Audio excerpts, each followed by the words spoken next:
Good afternoon, and thanks for joining us. I'm Judy Simpson. Today on the program, we're going north of the border for one of the most spectacular garden displays in the world. One of the many attractions in Montreal, and a must-see for gardeners, is the Montreal Botanical Gardens by day and by night.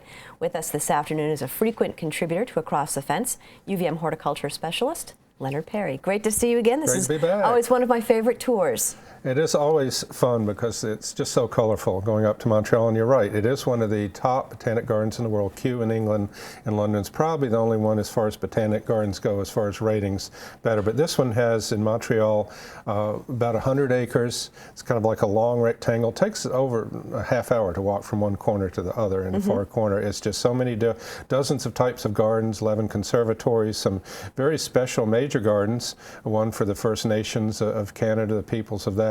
A Japanese and a Chinese garden are some of the top ones there. Now let's begin with the special Lantern Festival that you show us each year, and remind us what that's all about. Okay, Judy. The Chinese garden, about 2 acres worth, is set in the Ming Dynasty with the traditional buildings and all, and they have a Lantern Festival in September and October each year. They have a lot that's filled with lanterns, and the nice thing about it is you can just walk through it by day and by night. They're open at night too, so you can see those, and we'll show some pictures of those. The Chinese lanterns were used to celebrate the beginning of the Chinese Lunar New Year, about 200 BC with the Han Dynasty. And this is actually an interesting picture because this is the Japanese garden. A few years ago they began showing lights in the contemporary style of the Japanese garden, which is next door. It's set to music. It's very magical, but very different than you see in the Chinese garden.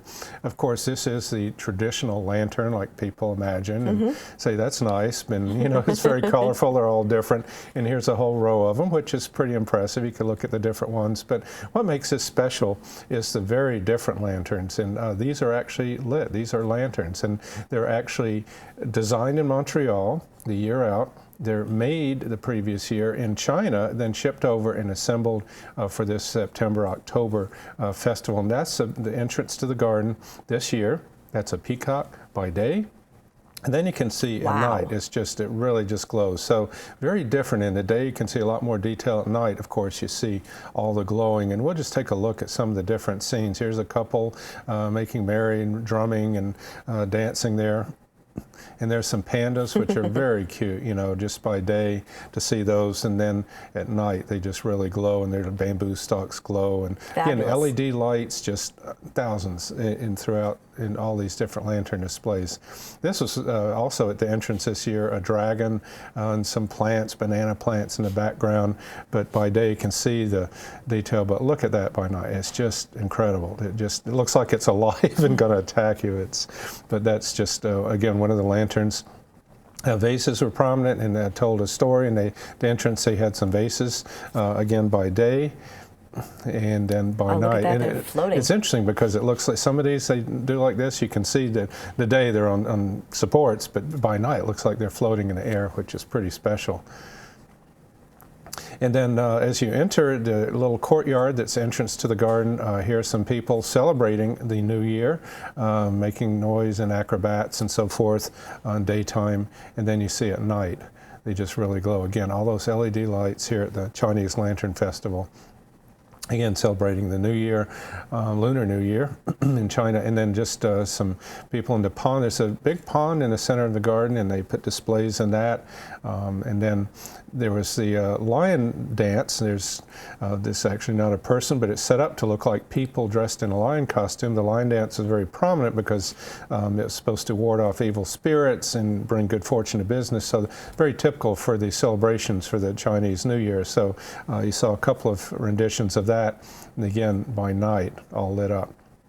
It's very special, the lion there. And then I thought this was pretty neat, just a very colorful man playing music. sitting on his animal there, and then the animal looking down at the flowers like he wants to eat them. Again, all done in lanterns, and you can see the detail and the coloration. These were originally made of silk. Now they're made of a fabric that looks like silk. But again, LED, low input lighting. Person eating a meal there by day, and then you can see them by night. And the expressions on the animals and the people, as you can see, are just very special to look at as well. I wanted to show a couple of other aspects to the garden which are pretty neat. And this is a beautiful little walk that curves off to the right, and you see lanterns there.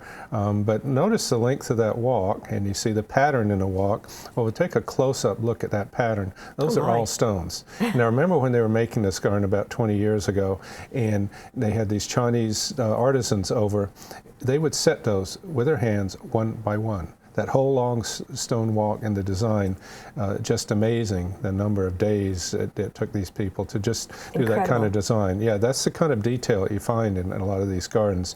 And a lot of features like the buildings, we'll see a couple at night, but then the Half Moon Bridge here, it almost looks like the horse is on the bridge in the background there.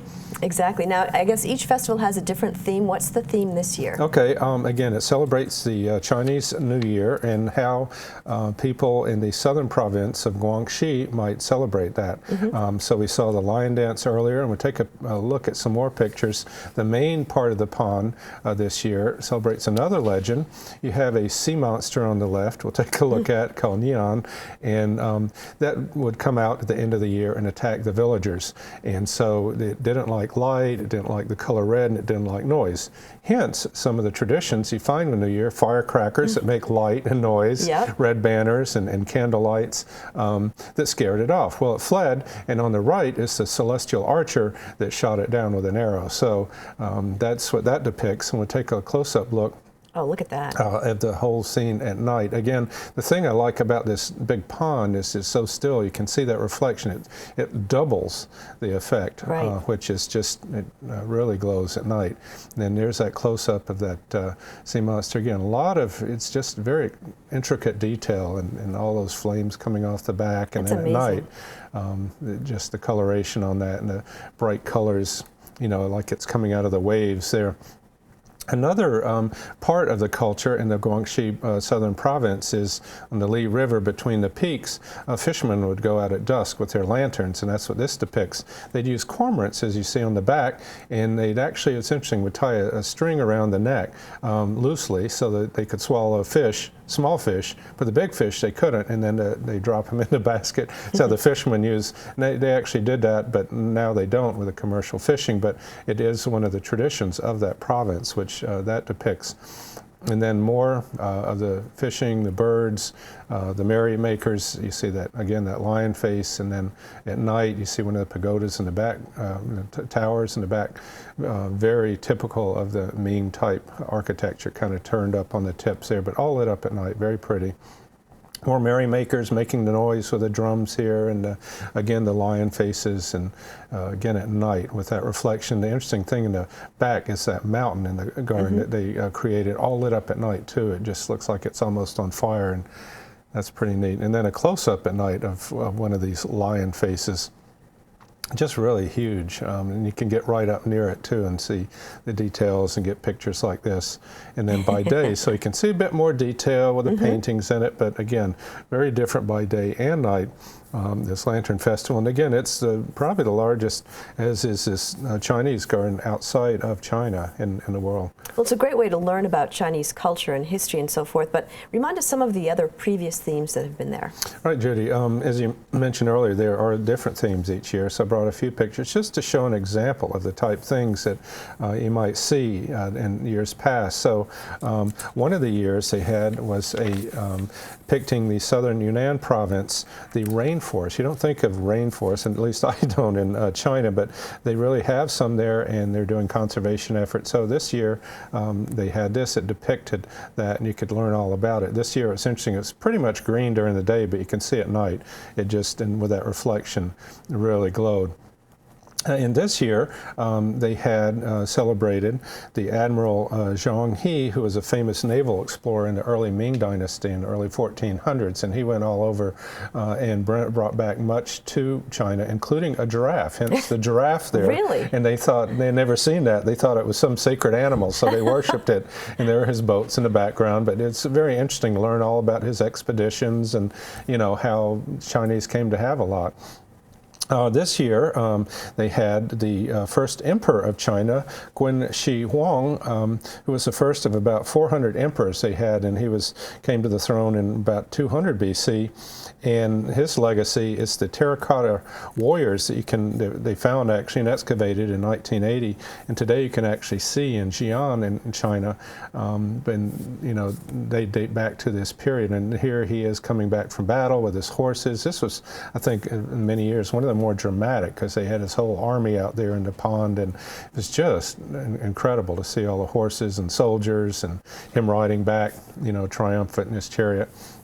And then this year was interesting because they celebrated the astronomy of China, which goes back quite a bit, in fact about 300 AD. And instead of our 88 constellations, they had what are called asterisms. There were about 282 of these star groupings that represented different things. And here are some of these depicted. These different asterisms, and the spinning globe in the center represented the heavens of that period. So and you could learn a lot about, and they had some of the different instruments depicted in lanterns that the Chinese used in ancient times. So just fascinating over the years to, you know, people should go if they get a chance each year to see a little bit, and you learn different geography, different culture, as you mentioned. Who decides on the themes, and how long does it take to put this together? Yeah, well, I mentioned they have a designer or two that are Chinese in Montreal, and they actually design these. They probably have a committee, and then they send them over to China, and Chinese artisans actually fabricate these by hand, all during the spring and summer. Then they ship them back over to Montreal, and probably the month out before September and August, they're putting up. So you have to put up all these lighting and the wiring and everything. It's just pretty amazing. And of course, in the first one we saw, the Japanese, they have to put music out too, and it's just the whole gardens are orchestrated with a different lighting to the different music, and it's a whole different effect there. Well, now you also have some photos of other aspects of the Montreal Botanical Gardens. What were some of the flower displays that you saw that caught your eye? It is always great to see in Montreal. They do a wonderful job with the flower combinations. You see new flowers too, and massive plantings that you can't do at home, you know, with thousands of a certain annual, but then you can get ideas of groupings. So I wanted to just show a few from this year, and a couple of from the past to show how they change each year too. So the first one is the entrance bed, and that is just a very kind of wild look, random natural look, and there's a creeping purple snapdragon you don't see too often as a ground cover, and then upright or some cone flowers, some gaura or wandflower mixed in, just all kind of intermixed, and then you have the cannas providing the backdrop, orange cannas. So again, this is this year, but in a previous year, same beds, just a very formal look, equally spaced, cabbage and mums with some grasses for different textural effects. So again, same bed, but just each year quite different. Front bed this year was very neat. Had some gaillardia or blanket flower, the purple salvia, and then those huge elephant ears. They're for a big coarse texture. Along the walk to the fountain, getting to that area, you had the same. You can see some of these, wonderful textural combinations between the big leaves. You can see why they're called elephant ears, these alocasias and colocasia genus, but the fine grass texture in combination with that, but really stood out.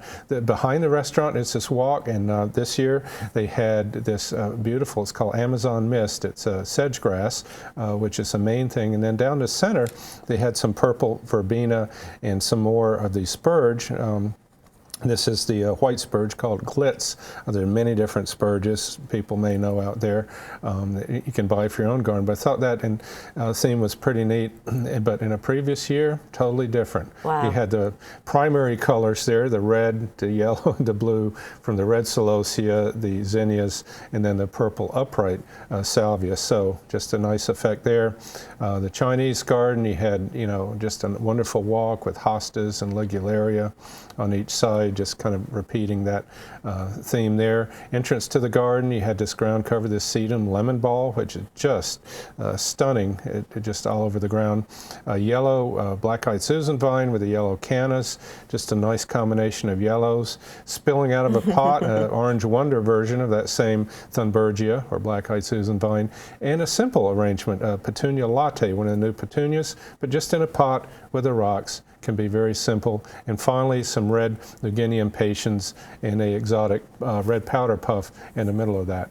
Well, here's the good news. You lead tours up there so people can know what they're looking at. I lead tours, and if people would like to find out more, they can go to my website, Perry's Perennial pages, perrysperennials.info, and I'll be posting later this fall tours for this coming year. Terrific. Well, thank you so much, Leonard.